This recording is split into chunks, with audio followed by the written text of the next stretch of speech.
We're really excited about this episode because we have a special guest, a store owner, actually from Warner Robins Georgia, Heroes and Villains, one of our favorite comic stores to visit while we're going to see Kavor's family. Yeah, my family is in South Georgia. We always go visit them around the holidays, and we always stop in your store.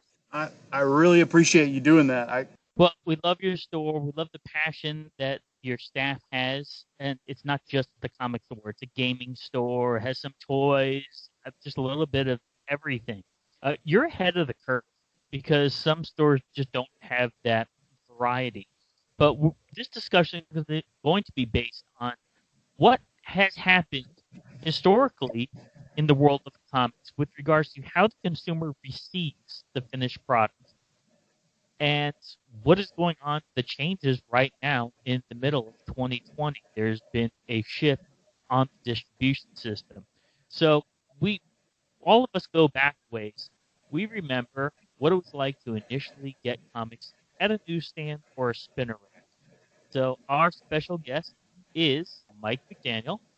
Mike, tell us about how comic distribution started in the early days.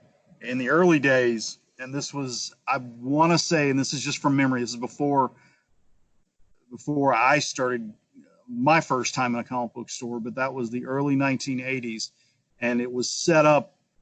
There were many distributors in the United States, and it was set up that anybody could practically order comics directly from the publishers and sell them. And I want to say, and this is from memory, but I want to say the first comic that was released to comic specialty stores was Dazzler #1.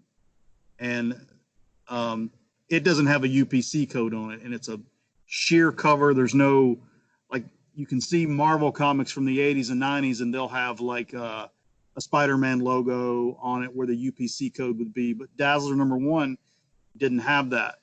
And slowly in the 80s, you started seeing a lot more comic book stores pop up. And there were some stores before that.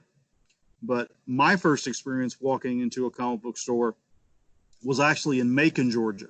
And there was a comic book store in Warner Robins, Georgia, where mine is now. And it was called Comics Castle. And they opened a Macon store sometime in 1983. And I happened to go to a flea market to buy new comic books, or no, to buy old comic books. And one of the dealers that I would go to and visit said, "Hey, did you hear about the new comic book store?" And I went, and I was like, "No." And he gave me a flyer, and I went into it. And that's kind of my first time I was ever inside a comic book store. And my mind was blown because there were issues in there, of comics that I'd never seen before. And it was just an amazing thing. And I became very friendly with the owner, and I was kind of like one of his shop kids. And later, when he sold it to a friend of mine. He sold his store to a friend of mine named Monty Robinson.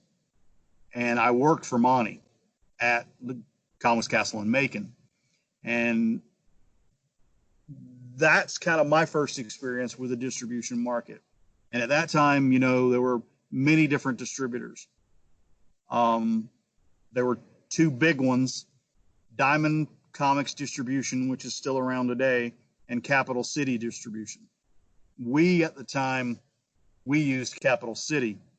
And in 1993, January of 93, I opened up a store of my own here in Warner Robins, the Comics Castle in Warner Robins. Roland Castle, who owned the store originally, he had consolidated all of his stores in one location in Macon, and it was kind of in between Macon and Warner Robins. And that's when I started ordering through distribution processes in my first store. That was in 93. Okay, so now I worked at a comic store in the mid to late 80s in New Haven, Connecticut called Cosmic Comics.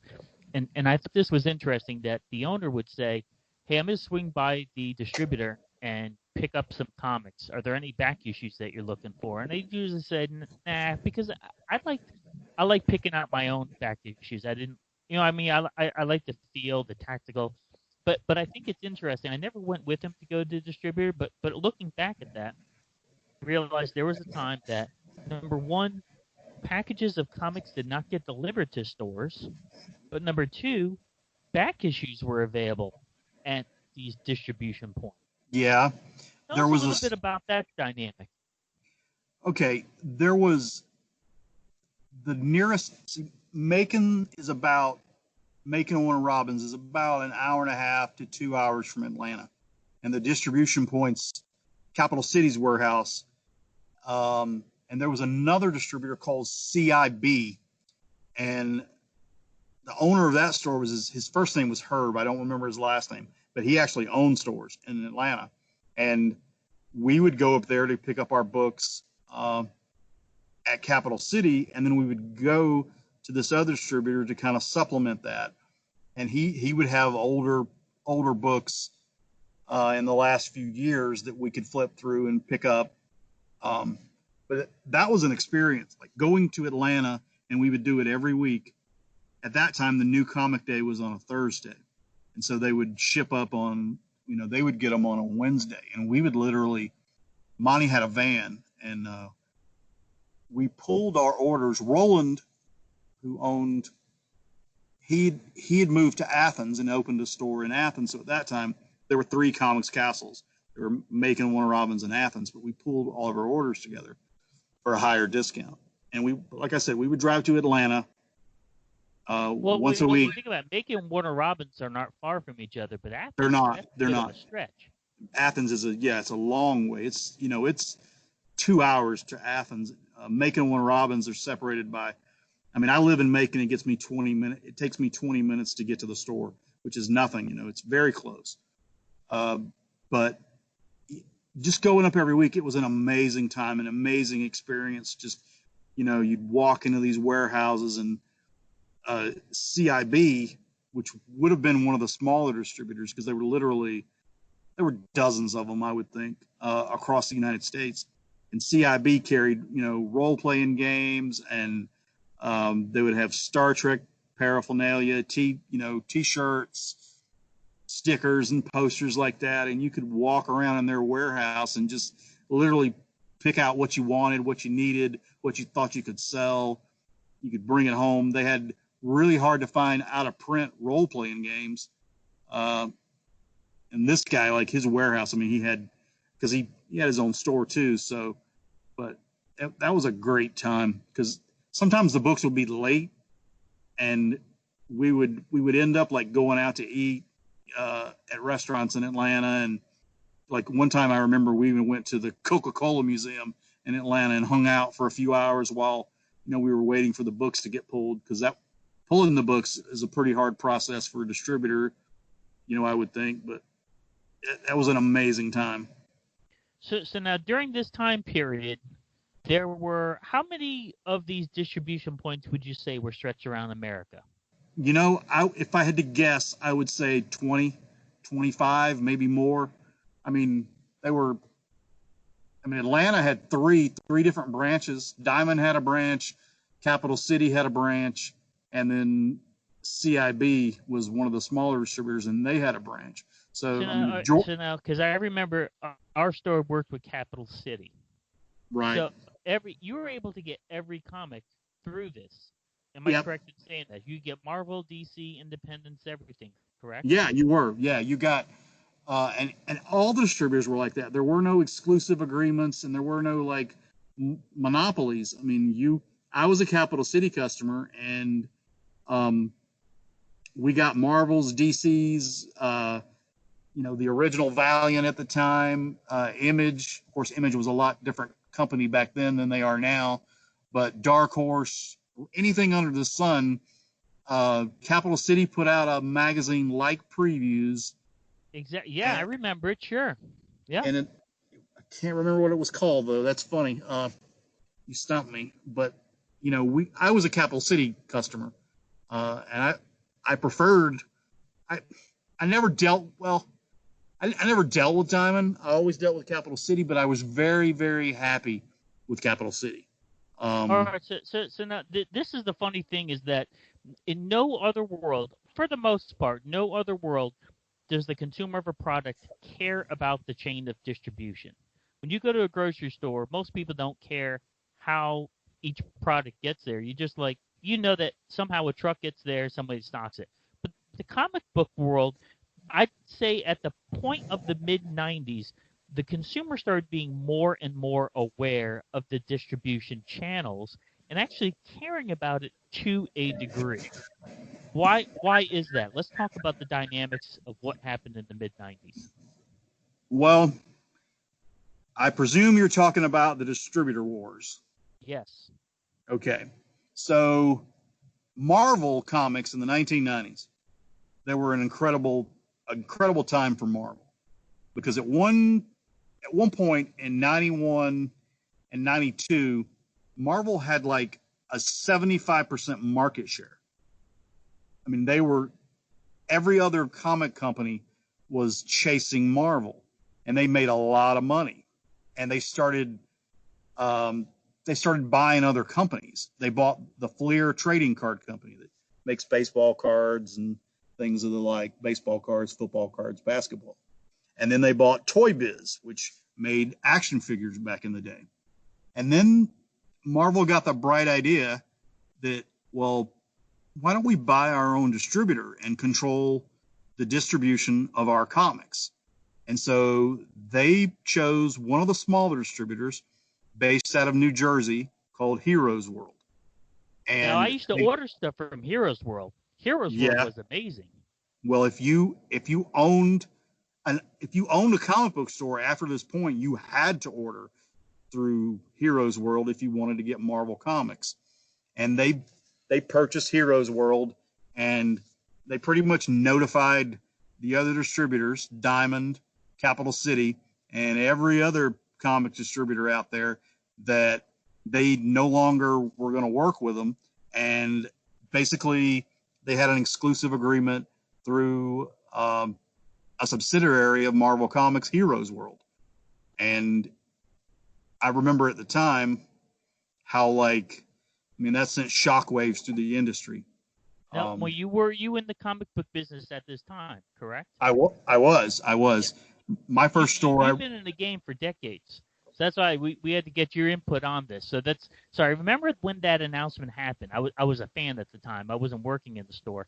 But yeah. I remember when that announcement happened. And my background is primarily the liquor industry. I've been in every aspect, sales, service, as well as the distribution side. Now, a lot of people say, well, liquor is different than comic books. But you know what I mean? The liquor industry does a good job, multi-billion-dollar business worldwide. And I always use comparisons and say, well, what does the liquor industry do? How would they handle this? That's the norm in the liquor industry, is to have different distributors. And it has always worked out for years that way. Competition is viewed as a good thing. When this came up like this, having an exclusive, now this is the first time an exclusive has happened with a publisher and a distributor. What was the reaction from the store's point of view when this announcement was made? Total disbelief, a lot of trepidation. It really. This is a good thing, you're saying? It wasn't a good thing at all. It was not a good thing. It was, mainly because from a financial standpoint, my discount with Capital City was 55% off cover price, and that's a considerable amount. And when Marvel pulled their books and went over to Heroes World, my discount at Heroes World was something like 44%. So my discount on Marvels dropped from 55 to 44. I lost 11% right off the bat, because they, back in those days, and they still do, they pool the orders. So your DC counts towards your overall discount, your Marvels count, your Image counts, and everything stacked up, and it counted. So my discount, for Marvel Comics, you had an accumulative discount. Right, exactly. All right, now at this time, were you still driving back and forth to pick up your books? We were. So I mean, the service wasn't even there. Like to me, that seems like a hassle. There's a point where you get to the point of saying, "Holy cow, what is going on here?" Now, I'm gonna back up. Correct me if I'm wrong. I remember there having two new comic book days, and I think it was it like Tuesday and Thursday or Tuesday and Friday, something like that. Was there a point where there were two brand new comic book days? Not not while I was This not was in while the I was 80s, in. I'm saying. Yeah, I'm not familiar with that. I don't remember that. So My around per, this time, was Wednesday a thing, or was it still Thursday? Do you recall during the Heroes World? by that time books had moved to Wednesday. So it was Wednesday Wednesday. is Okay. Wednesday is when we put out our new comics, I believe. Yeah, but By that time, I heard that it would turn to Wednesday because uh, the video stores like Blockbuster and things, they were getting their new videos maybe on a Tuesday or something, and the movies were released on a Thursday or Friday. So the idea was find a sweet spot where people are not going to be somewhere else. Is there truth to that? That why Wednesday became the day for new releases? probably. I mean, I would think. You know, Because I around that time, mid '90s, that's when everything was exploding with regards to media. yeah, yep, that's right. And it was between 92 and 90, say 95, comics just exploded. You had, that was 92 is well 91 is when Marvel launched X-Men #1, the Jim Lee Chris Claremont run, where they started a new book over at #1, and then 92 DC kills Superman 75, and it had just people coming off the streets wanting to get that issue. You had the baseball card market was imploding at that time, and the speculators from the baseball card market hopped into the comic book industry. And so, here in Warner Robins, where my first store was, there were at one point there were 5 different stores in the area, and things started to kind of settle down, and those stores went by the wayside, but the stronger stores kind of survived. I mean, I So look you're back. saying the Heroes World, do you think there was a timing issue, or just the idea of itself that Marvel having exclusive was a bad thing, or a I combination of both? I think if I had to put a pin on it, I would say it was corporate greed. I think Marvel wanted to distribute their own books, and I think they wanted to control their own flow. They wanted to cut out the middleman, and they did so. And But they I couldn't think do it right though, because that obviously didn't work out. Shortly thereafter, what happened? so. Marvel buys their own distributor, and they start an exclusive deal where you had to deal with Heroes World to buy Marvel comics. Well, DC Comics was like, oh, wow, and their reaction was they signed an exclusive deal with Diamond Comics Distribution, and other publishers panicked, and they did the same thing. Image did it, Dark Horse did it, Valiant did it. Name a publisher that was operating in the 90s, they all did it. And in a series of months, it was like, I remember at the time there was a comic book newspaper called the Comic Buyer's Guide that would come out weekly. Absolutely. And every week you would have the news. And this is before the kind of the dawn of the internet now. So we were, as comic book collectors, the Wizard and the Comic Buyer's Guide, that was like a must-have thing. You'd have to buy it to see what books were coming out. Comic Buyer's Guide was an older one, kind of more respectable, I would say, than Wizard. But, and they would interview creators and have inside information in the comic book industry that you couldn't get anywhere else because there was no internet. And, other publishers just lined up, and within months, my point to that, I'm sorry, I lost my train of thought. My point was that every Comic Buyer's Guide would come out, and you'd go, okay, this new, Image is signed with Diamond exclusively, Dark Horse, and so on and so forth. And in a period of like 3 months, Capital City, they didn't have any books to distribute, and neither did any of the other publishers. And effectively, you know, there were two distributors in the United States: Heroes World, which had Marvel, and Diamond, which basically had everybody else. And companies shut down, distributors shut down, went out of business. Capital City actually sued Diamond, and I don't know if they sued Heroes World, but they sued Diamond for antitrust, and they settled out of court. And Capital City, the only thing left of Capital City now is a magazine that comes with our Diamond shipments called CVC2, I think. And it's the editor of that magazine is Milton Gripe, who was one of the Capital City owners. I believe that's the name of the magazine. But, you know, all these distributors, at least 20 in the United States, probably more, and Capital City, within a year they were gone. And it had ramifications on the comic book industry. Caliber Comics at the time, they were based out of Michigan. They were owed millions of dollars from Capital City.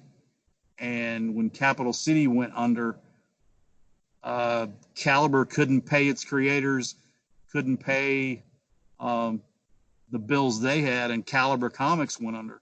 I've got a friend, Joe Pruitt, he's editor and one of the partners at Aftershock.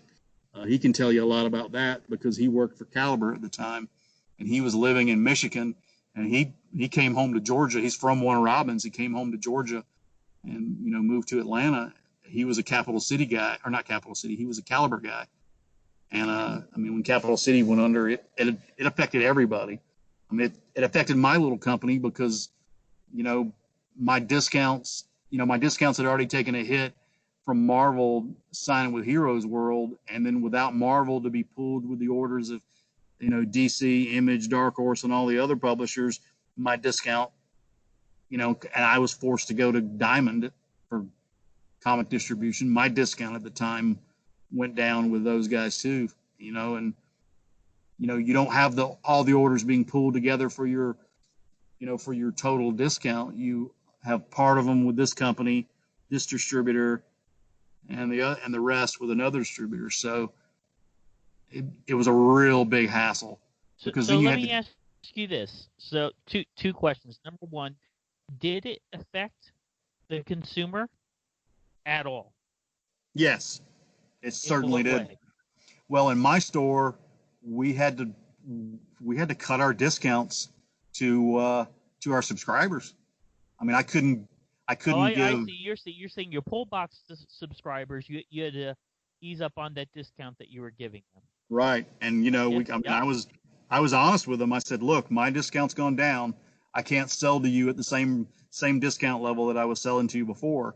I said, I'd love to, but I have to try to keep the doors open. And within a year to 2 years of that happening, there was a huge downturn in the industry anyway. The speculators had gotten out of the comic book market by that time. Absolutely. You know, I'm looking at the time frame, and we're looking at between 95 and 97. Yep. It was really and I really didn't like a lot of comics during that time. I think there was a lot of creative issues that were in question as well. So it wasn't just the distribution shakeup. I didn't enjoy comics, a lot of the I'll say traditional superhero comics at that time. There was a massive shift in talent for the big two, that being Marvel and DC. And both of them exploded just before that. So they took a lot of the talent pool out, but it seemed like Marvel wasn't replenishing it at all. Well, you know, and you know that happened with Marvel. The best artists at Marvel had gone to Image, and so that was already a blow. And so Marvel countered, and not that they didn't have talented artists at Marvel at those time periods, but Marvel does what Marvel normally does in a situation like this. They flood the market with different books, and DC would do the same thing. You know, anything to choke out competitors. I mean, Image, when they launched their company, they took the best and brightest from Marvel, and they took the best artist off Spider-Man, the best artist off of Wolverine, the best artist off of X-Men, and so on and so forth. But it was a perfect storm. It was talent being pulled off the big superhero books to form their own company. And I feel like that they should, there's nothing wrong with what those artists did. Todd McFarlane, Jim Lee, Rob Liefeld, those guys. There's nothing wrong with what they did with the decision to create Image.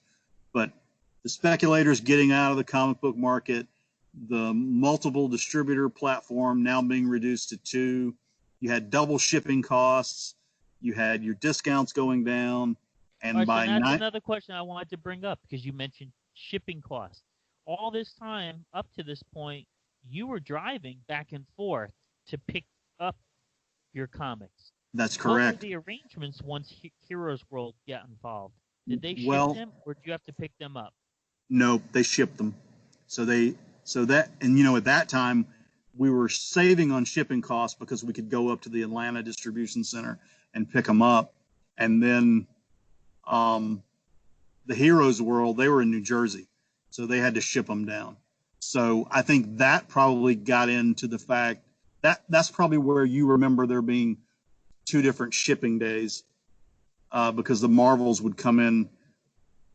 It seems like I can't remember the exact date. It's been so long, but the dates but that's probably where that came in, is certain comic book stores. Interesting. Okay. They would put the DCs and the Image out at one time, and then the Marvels, based on where they were located in the country, they would have to wait to get their books. Whereas multiple distribution. There was a time that there wasn't true consistency. I know that for a fact. Yep. Man, this is why we have to go over history with you, because if we don't learn history, we're doomed to repeat it. Yeah. So you're taking us a stroll down memory lane. Let's fast forward a little bit. Heroes collapses 1997. We start having the Diamond Age of comics. Let's talk about the Diamond Age. Well, when Marvel went through and it's amazing to think about it now. Marvel went through bankruptcy, and they basically realigned, and they sold off some of the companies that they had acquired. They sold off Fleer, they sold off Toy Biz, they sold off Heroes World, and then they sold off rights to characters. They took their most popular ones and got rid of them. Spider-Man, the X-Men. Well, that's for the movies. It's amazing to think that at some time Marvel was so broke they had to sell the rights to Spider-Man and the X-Men.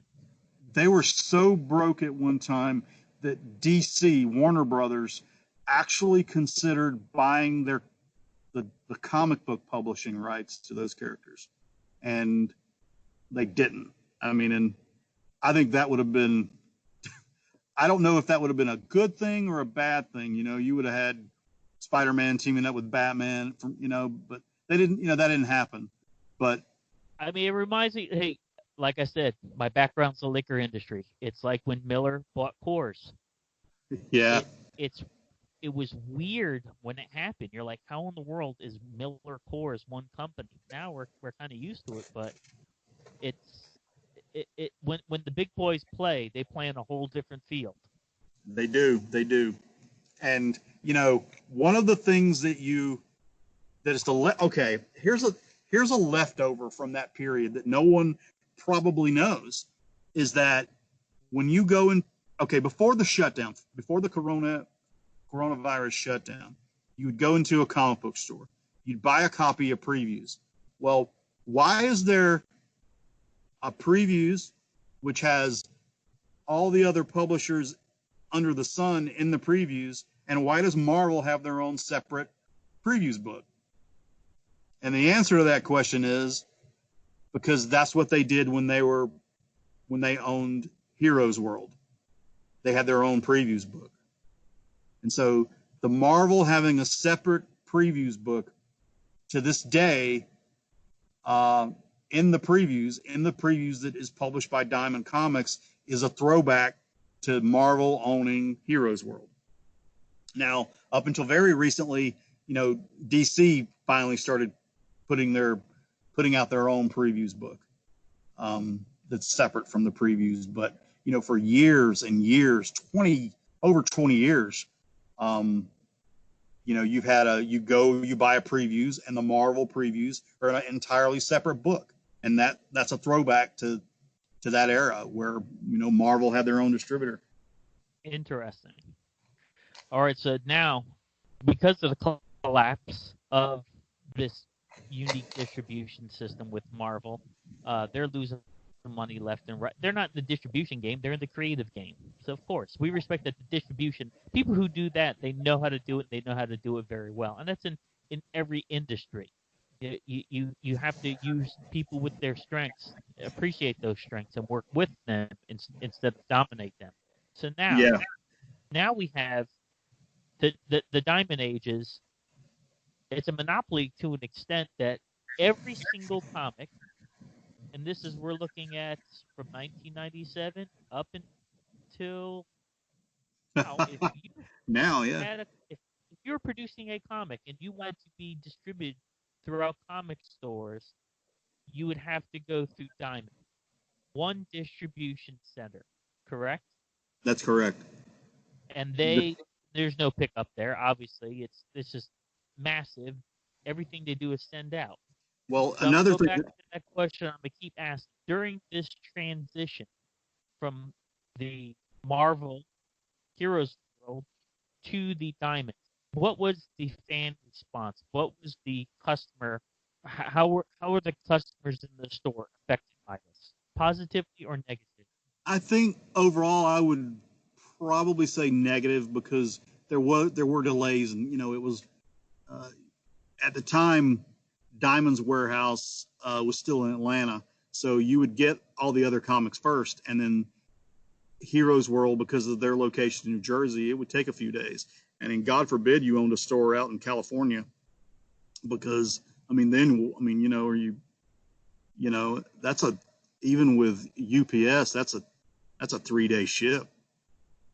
That's a long time to be waiting, and that I think that probably led to frustration. So really, at that point, still shipping across country was an issue. Getting things on time. Yes, yes. And see, Right? Diamond had the advantage as a distributor. I've only lived on the East my whole life. Yep. I've been to the West Coast, but I've never lived there. So I I I have to think about that in that perspective. That's really curious. Okay. Well, I've got a friend that owns a store in Utah, and he has issues. It takes him longer to get his comic books um, from where they're shipped to me. Like me, my store is located a 2-day shipping window from Memphis, and that's where the Diamond, Olive Branch, Memphis, that area in Tennessee and Mississippi. Yeah. And it's a 2-day ship from there to Warner Robins, whereas Utah's, I think, a 3-day ship. But they ship it, so the shipping time is we get the books in on a comic store gets the books in on Tuesday if they take part of the early ship program, and that allows me and other comic book stores that utilize it to pull their subscribers their weekly pull service on Tuesday. So on Wednesday, the books go out on sale at the same time. But that's a modern day thing, though. Right. That I appreciate, and that was petitioned. It took time for stores to petition, saying, "Hey, we need to get these things in a day early because we can't stock the store and have it set up correctly." But if we look back at the late 90s and early 2000s, it wasn't like that, correct? Stores got their comics. They stocked them the day they got them, correct? They had to scramble. Yeah, to an extent. Now, one thing that I need to be clear about, in '97, I began, because of I was making less and less money. I was working 60 hours a week, and I wasn't getting paid. There wasn't any money. The industry was in a huge downturn, and I began to consider, am I cut out for this? I love comics. I've collected comics and read comics since I was 8 years old, but I had a wife. We got married in '96. We wanted to have kids. And I thought, well, I don't know if having a comic book store is going to facilitate me having a family. And I began to seriously consider going back to school. And in 97, I decided enough was enough. And I sold my store. And that is the only time from 97 till about 2003 where I didn't have a finger in the comic book industry. I didn't read a whole lot of comics. I went to the University of Georgia. I was focused on my degree and my studies, and we had our first kid in 2000, and it just wasn't really a priority. So I can't speak from that time period, from January of 97 till January of 2004. I really can't speak to what the distribution levels were like within a North American comic book store. Sure, but well, we all know that the comic industry was still struggling to a degree. Oh, it was. I do know that. I mean, and I had enough friends that owned stores that I could see it. I had my best friend in the world, who was my college roommate. He had a girlfriend who later became his wife. Jason Kelly's his name, because he'll probably listen to this. But he would come home on the weekends and he would go pick up his comics, and he would tell me, what was going on, and if it was a particular really good storyline, he would tell me about it and give me his comics to read.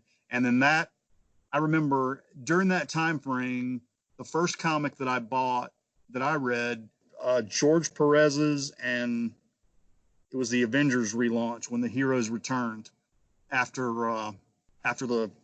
the Image guys, Liefeld and Lee, went back to Marvel, and I bought that run. George Perez was doing the art. That was an amazing run. That allowed me to keep my, to start kind of refocusing on the comic industry. And what got me back into it was Jim Lee's Hush run. Amazing. Sure. Batman. And I blew my mind how good the art was, how great the story was, how preposterous at one point that they teased that Jason Todd was Hush, and then eventually that it was revealed through the storyline that it wasn't, but how it was crazy they were gonna oh my god, they're gonna bring back Jason Todd, he's gonna be a villain and all like that, and then Hush was somebody else. But I mean, what an amazing run. And that and the Ultimates, the Avengers of the Ultimate Universe, I think those two books were my favorite books in that time period, and they got me to be like, okay, all right, maybe I can give this comic book business another run for its money. And I did. I opened up my second store in 2004, and we've been open ever since. And I'm glad I did it. I'm glad I came back to the industry. I love this industry. I've dedicated the majority of my adult life to this industry. Well, let me ask you this, because your store is unique in that it has a little bit of everything. You have back issues, you have current issues, you have trade paperbacks, you have board games, you have role-playing games, you have gifts, you have statues.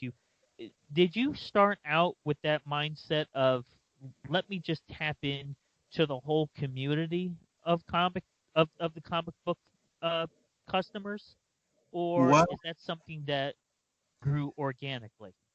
Yeah, it grew organically. When Heroes and Villains opened up in 2004, we focused on comic books and Magic the Gathering. That was the two things we focused on. And we dabbled in some board games, HeroClix, and role-playing games, of course, Dungeons and Dragons, and those things. But our two big points of focus that we were really going to be really into were comic books, and that includes back issues and new comics, and then Magic the Gathering. And then slowly over time, I began to see like an urge of people. They were like, well, what's good, And the back issue market, like if you wanted the Hush run, for example, which would turn me back onto comics, or the Ultimates run, they were hard to come by, and issues were still demanding. Back issues at that time were still demanding kind of a premium, and I'd get a run of Hush in, and it'd be gone. And that's when I decided, well, you know what, we'll carry a few trades, stuff that I know that I can recommend to somebody. And so, like, I developed like a short list of trade paperbacks or hardcovers we'd carry, like Batman: The Dark Knight Returns, Watchmen, V for Vendetta. The Game Changer was this little independent book from Image Comics that black and white, and about a zombie apocalypse, The Walking Dead. And that trade paperback, that first 6 issues, Image at the time, they priced that thing at $9.99, and you got the first 6 issues of Walking Dead for $9.99. And I literally remember, like, at one time I would have, the first 5 of the trade paperbacks, and somebody would come in and they go, "What's good?" I was like, "Well, you ought to read this Walking Dead." They were like, "I don't know. I don't. That's really not my cup of tea." I was like, "I tell you what, you buy this. If you don't like it, you bring it back. I'll give you a full refund, no questions asked." And they bought it, and they would be back the next day, and they were like, let me get the other 4 trades." And that in its sense, that's how we kind of grew organically. If something sold and it had a demand for it, well, Heroes and Villains was gonna carry it. And Now, see, so I think that's interesting that you listen to your customers. you have You to. don't stick your heels in and say, "Well, I don't do that. I don't deal with games." You have a very unique community there that you're the epicenter of. And again, I'm gonna talk about the liquor industry. What you have purists that will look at, let's just say, whiskey. Whiskey should be this way, but you know what? You've got some people that like Fireball, the cinnamon flavored whiskey, or honey flavored whiskey. Yeah. If I have a store, I want to make my customers happy. I'm gonna stock whatever I want, whatever they want, not what I want. And I You think that you're winning in a lot of ways. We're going well, to yeah, get to the point where some stores are.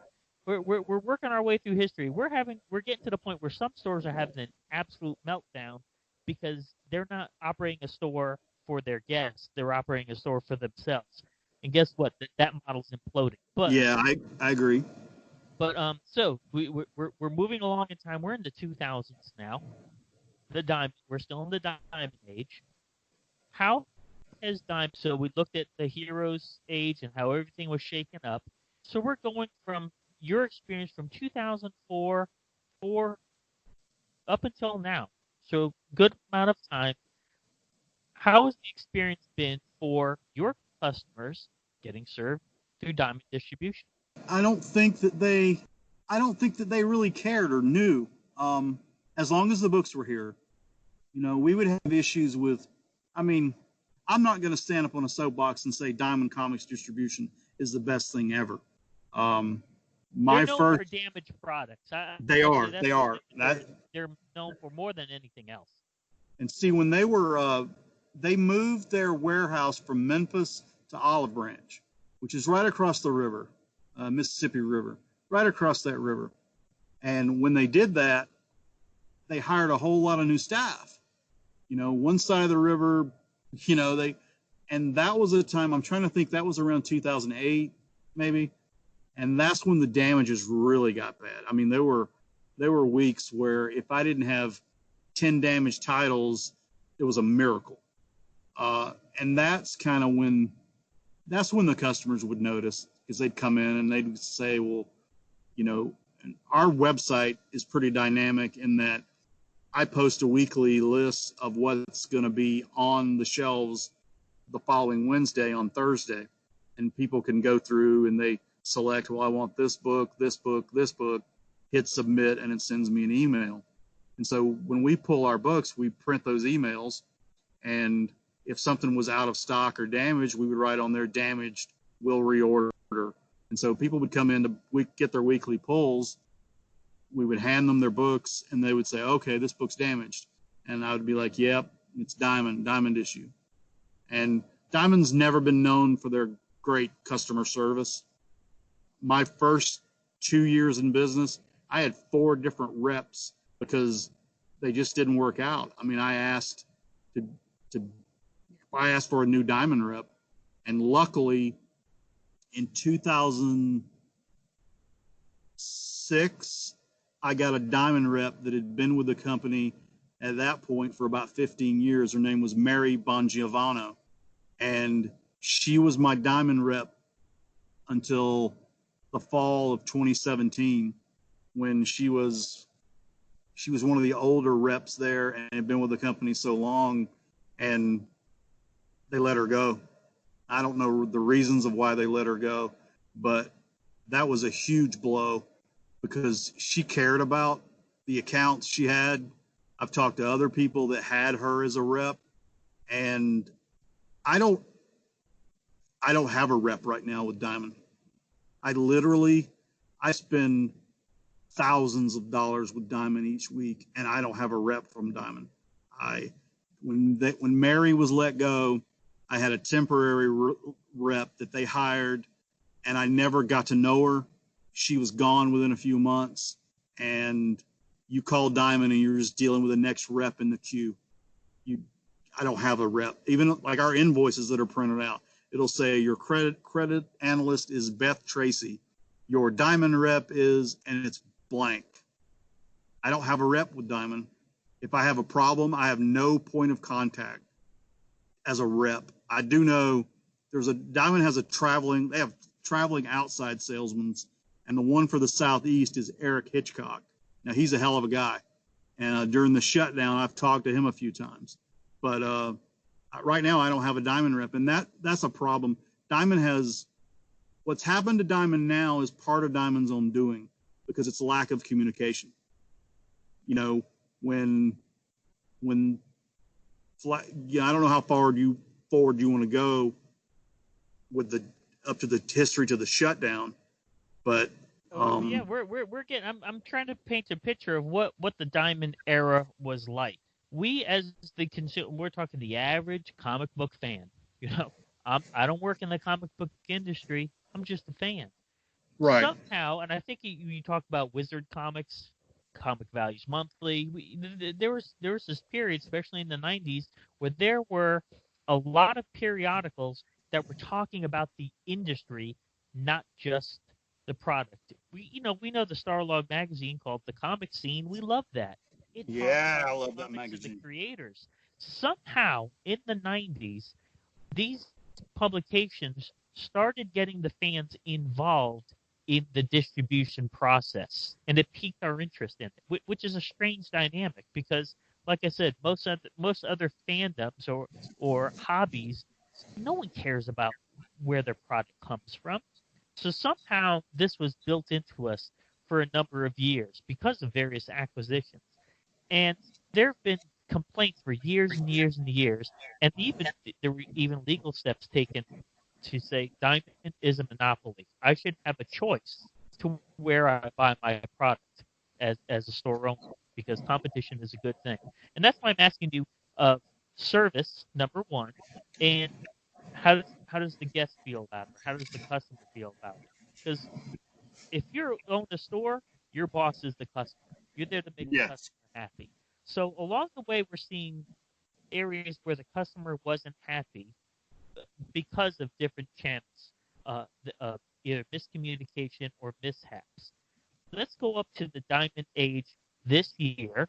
A lot of mishaps that have been happening. I even heard of when you have your exclusives, such as 1 out of 1,000, variant covers, things of that, missing from an order. That has to be devastating if you're Yeah. your big guns like that. Has that ever happened to you? Yeah, my store is a kind of a medium-sized store, so we've never gotten a 1 in 1,000, but it's very frustrating to have a 1 in 25 or even a 1 in 10 or a 1 in 50 where, you order based on getting that variant. If you're selling you know, 40, 45 copies of a book, and you're like, well, there's a 1 in 50. I could up that, and the price that I can sell that variant for is going to offset if I don't sell those copies. And you stretch your order. You're like, okay, well, I'll get 50 copies of this book, and I'll get this 1 in 50. And then the 1 in 50 that you extended your orders enough to qualify for, if it comes in damaged, that is frustrating, because a lot of times, most of the time, you're not going to get that replaced. I can't tell you how many times that's happened, you know. And usually, you know, like, there's very few books that we've in the last few years that we've ordered 50 copies of, to be honest with you. But, you know, 1 in 25s, 1 in 10s, they're more common for my store to order. But it doesn't matter if it's an incentive cover or not. If it comes in damaged, you know, like a 1 in 10 that I would normally sell for anywhere from $9.99 to $12.99, you know, if it's damaged, you're not going to get that. And if it's a 1 in 25 that you'd sell for between, you know, 19 and 30 bucks, you're not, you know, that's lost income. And then not just that, it's And that's the timely too, because these are Yeah. periodicals. You have customers that they know when this is going to come out. They're expecting right. it. And the disappointment level on them, it has to be frustrating. But it's, you know, out of your control. And we offer our variant covers through our website, so it's really first come, first serve. And I can't tell you how many times where a book would come in and it's damaged, and, you know, the customer's like, well, it's damaged, I can't buy it, and they're disappointed. And I'm like, look, and I want you to know I'm being honest with you. So here's the copy that that was damaged. I said, you know, if I get another copy in, that's fine. I mean, I'll sell you that copy. If I don't, you know, and a lot of times where, you know, we'll never get that copy back in. And so I'm just like, look, I know it's not in mint condition. I know it's not going to be a book that you're going to be able to send off and get graded, but here, I want you to have it. And I've given those things away, the damaged copies. You know, Diamond, you know, when you report something damaged, most of the time they don't even bother. You know, they'll send you out a sheet. Very rarely would they send you out a sheet that says, you know, return this. Most of the time they'd send you out a sheet, you know, with your weekly order saying just destroy these copies, you know. And I don't know if anybody ever does that. I don't destroy them. But So again, you know what happens in the liquor industry. If I order a case of Opus 1, that case of Opus 1 is so extremely well packed in comparison to your standard cases of wine. Everyone who touches that, from the drivers, from the distribution points, they know that's a high value item. They're going to treat it very differently. Let's say Louis the 13th. If I have to reorder that, my sales rep comes and hand delivers it. They're high dollar items. Everyone along the chain knows that that's something special. You saying Diamond just treats these variant covers just like the true believers $1 issues? yeah, absolutely. Unreal. Now, Unreal. sometimes from time to time, they will come bagged and boarded. I do know that I'm trying to think of a book, for example, like I know some of the Civil War variants came bagged and boarded, but, you know, I've got a book that a couple, matter of fact, that have come out that are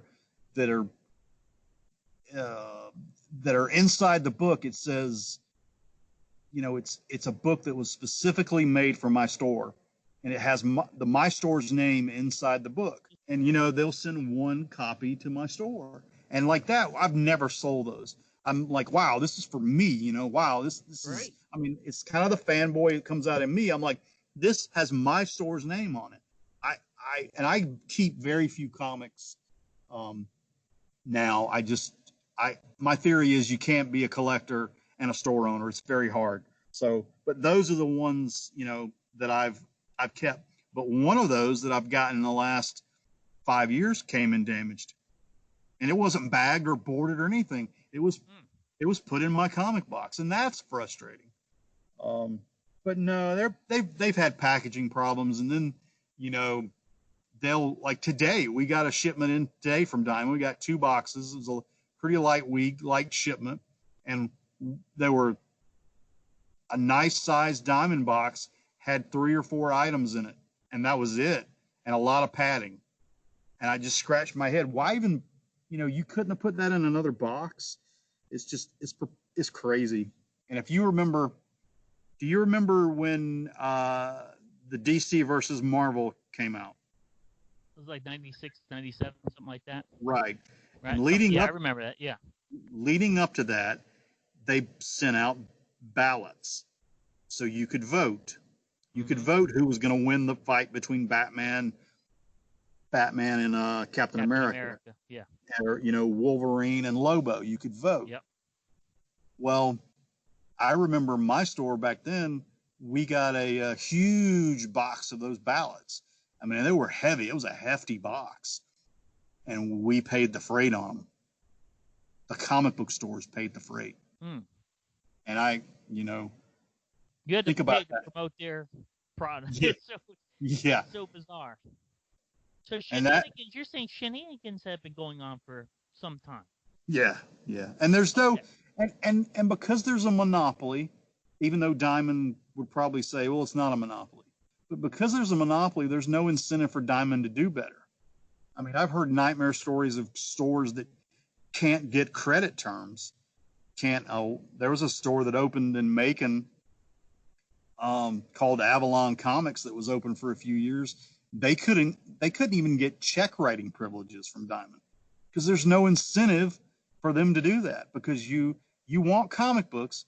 If you own a store in Portland, Oregon, you're going to deal with Diamond Comics distribution. If you own a store in Panama City Beach, Florida, you're going to deal with Diamond Comics distribution.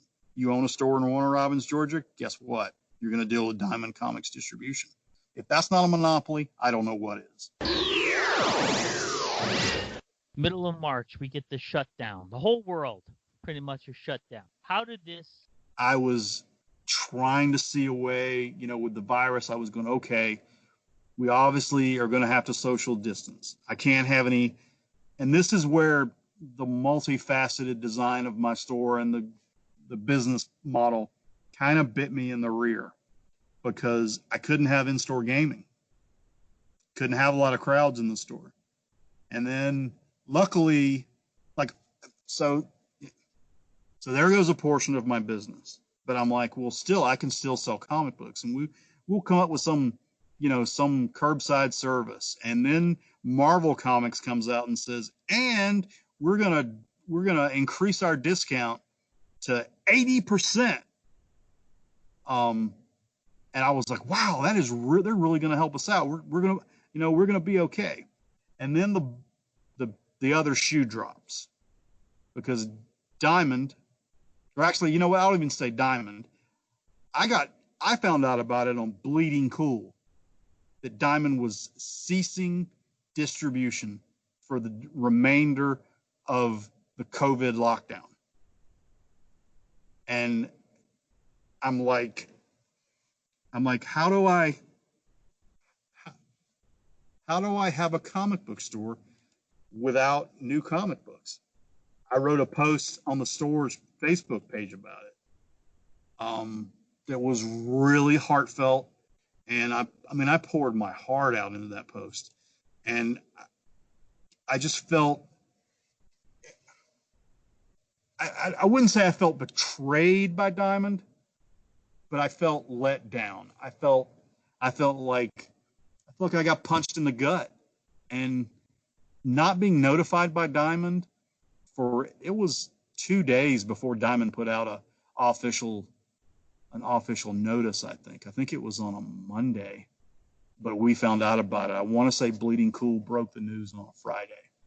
So were you more frustrated that you found out through a news outlet as opposed to being informed directly from Diamond? Yes. I think Diamond had an obligation to let its accounts know, and to also let its creditors know, that the people that extend Diamond credit, because this is something that I found out during the shutdown. During the shutdown, I would come down to the store once or twice a week to make sure that everything was okay, to check on things, and and make sure no one had knocked a window out and come in the store. and the phone rang, and I looked at the phone, and incredulously, the caller ID said Marvel Comics. And in 16 years of being in business in this store, and many other years working in the comic book industry, I've never had Marvel Comics to call me. Now, I've talked to Marvel reps at conventions and things like that, but a Marvel rep in Marvel has never called my store. I answered the phone right away. I'm like, oh my God, it was the ghost of Stan Lee calling. And it's a nice person from Marvel reaching out, wanting to know what our situation was, what heroes and villains situation was like. And I told her, well, we shut down in mid-March, and we at that time I didn't know when I was going to open back up. We actually opened up middle of May, and we got to talking about the Diamond situation. And DC had just dropped a bombshell on the comic book world by,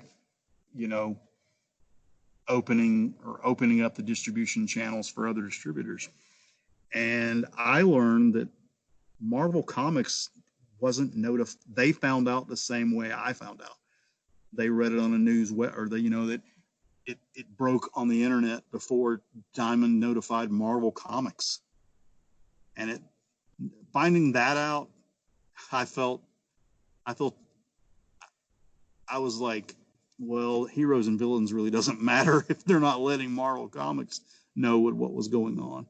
So this is where we're having multiple attacks. It's not just your store. It seems like the whole comic book industry pencils down orders, right? So right. Creators aren't creating as much, and then stores aren't able to open. Now some stores are able to open, some stores can't. The stores that can't, they're frustrated at the ones that can. I mean, from everybody almost seems to be in agreement that Diamond did the best that they could with what they had. No one else knew what to do. There wasn't. We've never had anything like this in the past 100 years. How do you deal with this? So, not to put blame on anyone, but it's one of those things that it happens. We're rolling with it. We're learning from it. I don't blame Diamond at all. I don't blame Diamond for shutting down. I want to make that. I think the safety of their employees.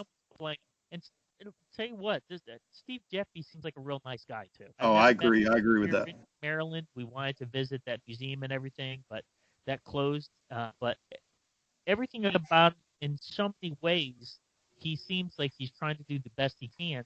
But I think his business got out of control for some time, that he just either hired a bunch of idiots or people who didn't know what's going on, or it's certain aspects of it are bizarre to me, very strange. But we're talking just about the shutdown thing. No one's putting the blame on it. Yeah, I agree with that. I think Geppy is a great guy, but I don't think he's involved in the day-to-day operations of Diamond Comics anymore. Even though lately he's of course, yeah. I have no insight there. I'm not in the industry. I'm just a fan. That being said, DC breaks away, decides. Now, obviously, no one can do this overnight. This has been planned for some time. It just happens to be executed at possibly the worst time. Let's talk about. Well, yeah, I think it's the timing. If this had happened last summer and DC came and announced they were going to open up distribution channels through new outlets, I would have been like, I want to know about this. This would be a great thing. I would consider looking into it for the store. I think competition, would be a good thing. But during the Corona outbreak and the shutdown, you're gonna break with a long-standing company that you've had a partnership for 20 plus years to go with a company with distribution, two new distribution companies that no one really knows about, that most comic book stores have never dealt with.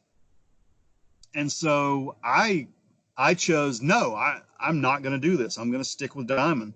I mean, for better or worse, it's like, it's the devil you know, and not the devil that you don't know. I'd rather stay with what I know than to go with some gamble, some half cooked idea that some executives at AT&T, which owns DC now, have concocted in some back room in order to increase their corporate profits.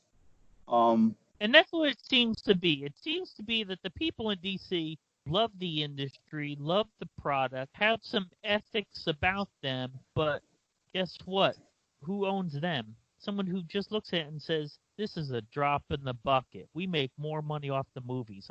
We care about the IP. Let's just keep these IPs going. Do you get that feeling? I do. I think that's the case. I think if you look at it logically, I think you can draw that conclusion. I mean, and you know, I don't know how you could really. I used to think DC really cared about the comic book industry and the stores, and now I don't recognize this DC. This is something that I would have expected from Marvel back in the 1990s, but not DC. I mean, they've That's been. why we had to go through this whole history lesson. Yeah. Do you think that we are paralleling what happened in the mid-90s with Marvel's acquisition of Heroes World?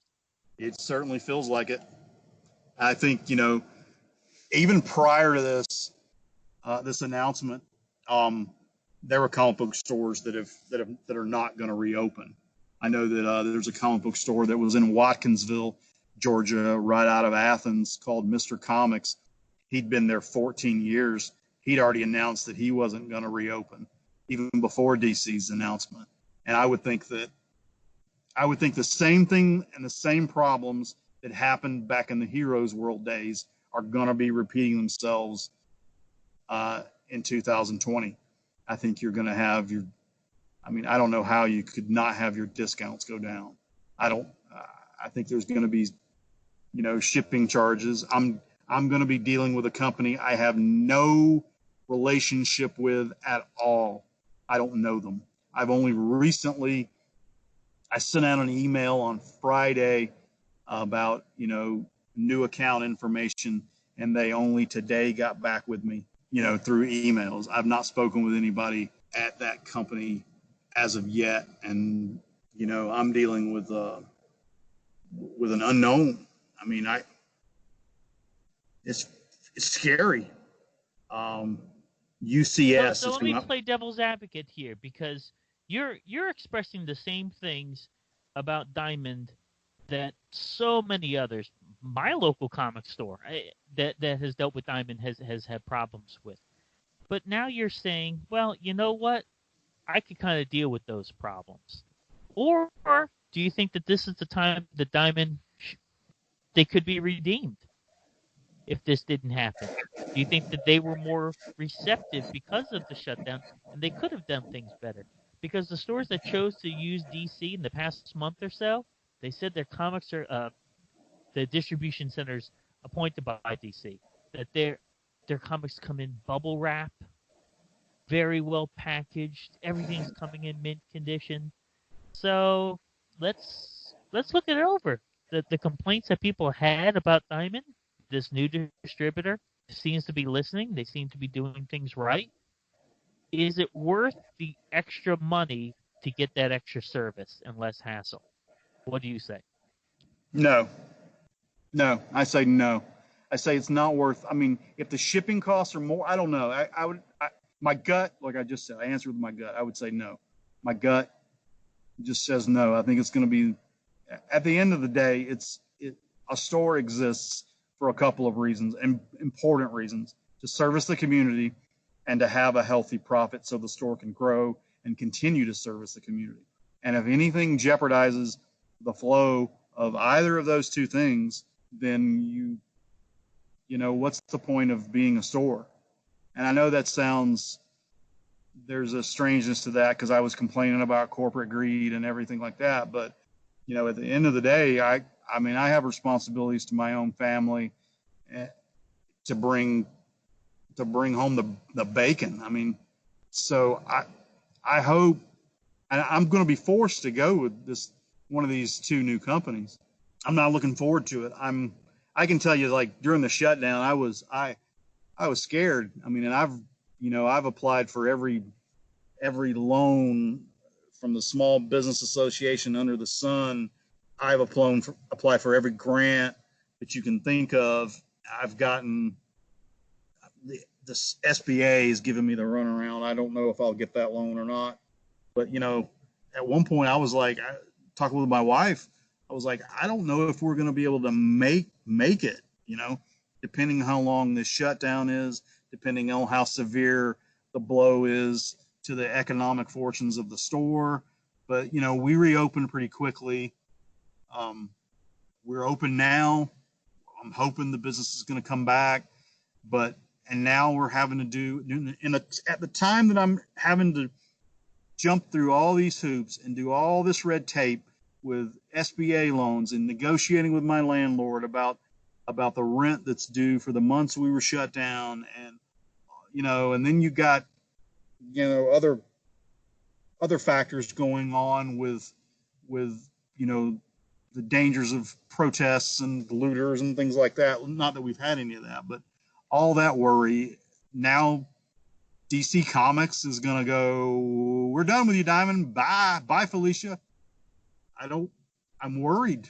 I'm worried that we're having a repeat of 1997 and that instead of Marvel, it's DC that's doing it. And I don't know where we're headed. So let me ask you this. Some stores have said they are not going to stock DC Comics. It's only going to be pre-orders for their pool customers. That's courageous.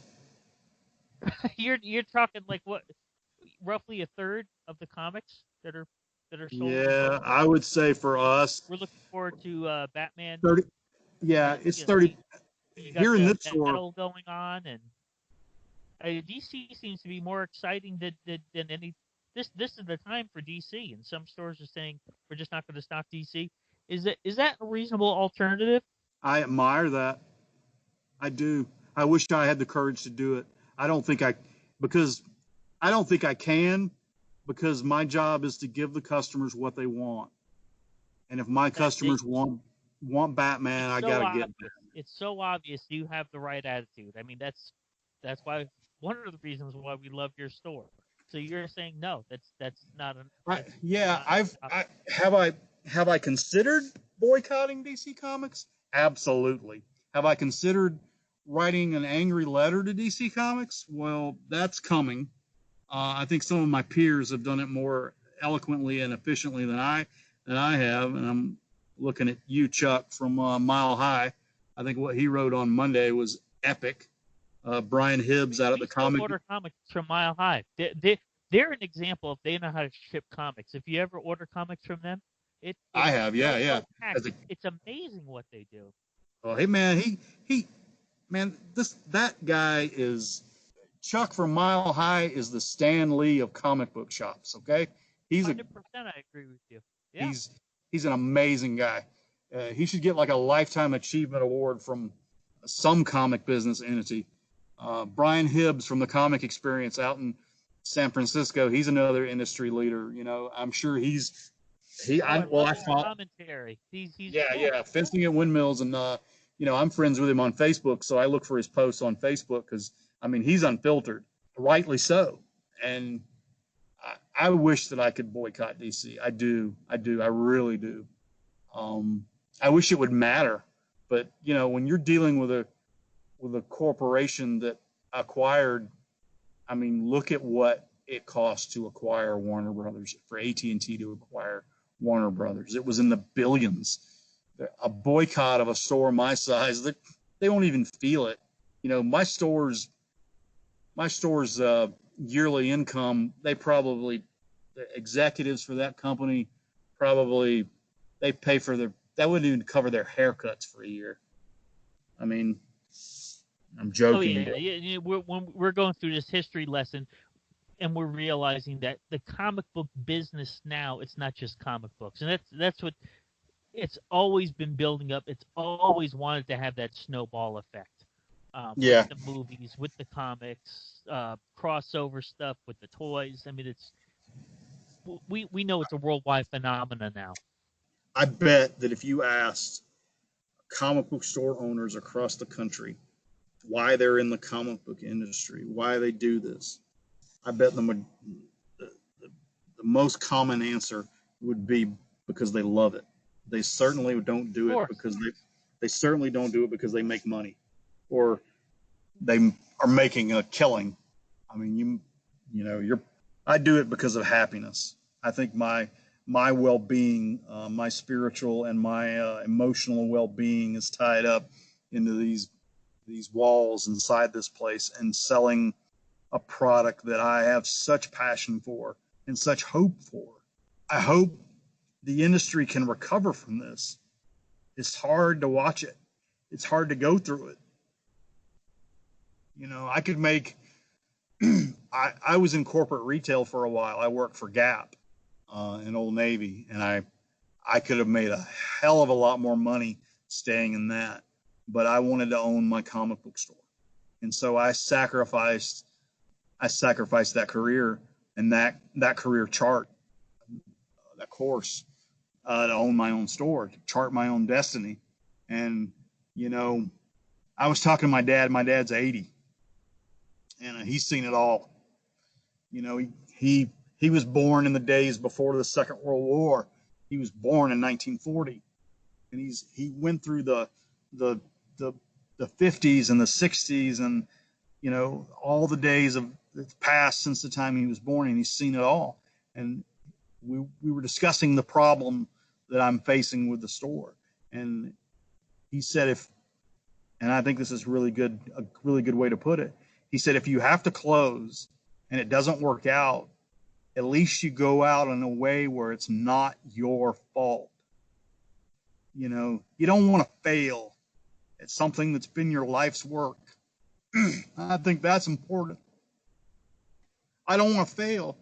I want the industry to be a lot better than it is. And I think that what DC has done, I think a lot of retailers feel like I do. They feel betrayed, and they feel let down. But there's hope, I guess. Who knows? I could be wrong. Maybe we'll make it through. Who knows? Well, there's no doubt about it, Mike. You're one of the good guys in the industry. You have a website. You sell comics online. Tell our listeners about your website so we can support you. Heroes and Villains Comics .net, also .com. I own both domains. I've got an eBay store. We've been real active with that over the past few years, and it was the only thing going on Facebook. I'm blessed with a wonderful staff. I have my own son is 20. He works here, and I have two of the best employees that I've ever had in the 16 years of owning the store. And it's Don Johnson and Jenny Westray. Without them, it's not just me, it's a group effort here. But I just want to give a shout out to them. Jenny's responsible for a lot of our eBay stores stuff. But Don's a huge part of the store. He's retired Air Force, so he served our country, and now he's working in the store. He's a good friend and a great employee, and Jenny is too. Well, Mike, thank you for your insight, giving us some background on the distribution of comics. Who knows what's going to happen now that DC's broke away doing their own thing? Time will tell. We'll see if history repeats itself, but we'll continue supporting you.